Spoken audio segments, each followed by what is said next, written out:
I want to teach you how to train yourself to dream big. It's actually a skill. And dreaming big is something that we used to do as kids, right? It was so easy as kids to sit in class because you were bored with, whatever it was that your teacher was doing, and you started to daydream. And as adults, we tend to lose that ability. So the Dream Book is going to be your companion to this program. And here's my philosophy about training yourself to dream big again as an adult. In the Dream Book, one of the things that you're going to be doing as a daily practice is you're going to do something that I do in my book. And that is every time I crack this open, because I keep my notes in here, is I write down the 5 things that I dream about. So I've written down, okay, I'm super embarrassed that I've written this down. So I'm going to tell you what my 5 are. And you can see, you probably can't see how red I'm turning because I have so much makeup on because I was in television today. And in television, they put a lot of makeup on you. In digital, I normally look like shit. But this is why we all need to learn to dream big and to dream authentically, because when you talk about it, you immediately shrink because we're trained not to have these aspirations. So the first thing that I wrote down is I want to be the #1 talk show in the United States. You know what's so fascinating is I used to dream of just actually being where I am.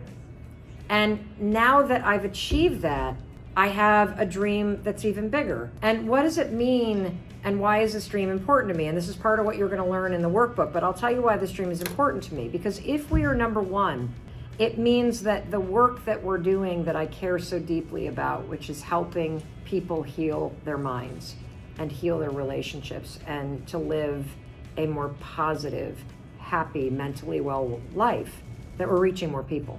That's what that means. And that's why I want it. I wrote down #1 New York Times bestseller. I have for years said I don't give a shit about it, but I actually do, I guess.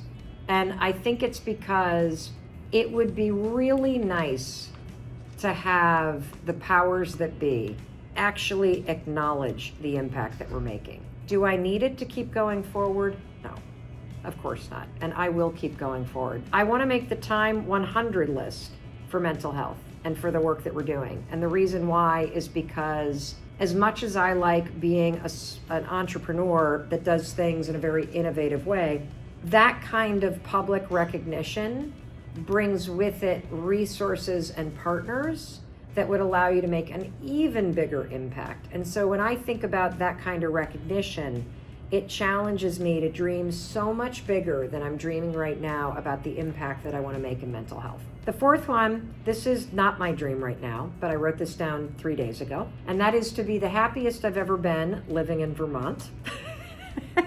The reason why I wrote that down at the time is because my son is going to go to high school in Vermont, and we are grappling with a move. And I had a mental breakdown when we started looking at houses there, thinking I couldn't live here.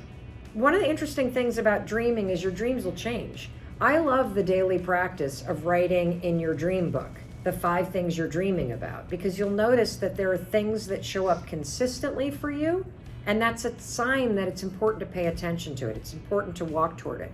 And by writing, I dreamed that I'd be the happiest I'd ever be in Vermont, I was doing the work of trying to shift my attitude about how I was feeling about a move when I'm not that excited about it right now. The 5th one is I want to build a summer house. I grew up on Lake Michigan. I've spent the last 30 years not on the water. I dream to be successful enough that someday, in the next decade, I will have the money to buy a fantastic piece of property on the ocean, and I will build an awesome house that is a gathering place for our family.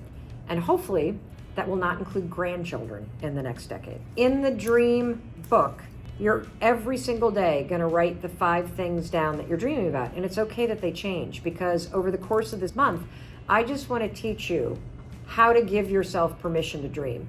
And I think it's also important that you saw how embarrassed I got when I had to read the things that I wrote down to you, because I immediately felt, oh God, are you going to judge me? Oh gosh, am I being a hypocrite? Oh God, what if I don't achieve these things?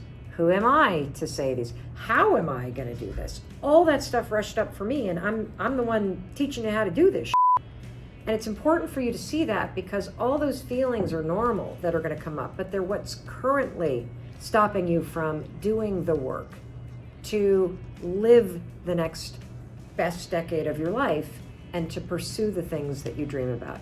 It starts with training yourself to give yourself permission to dream.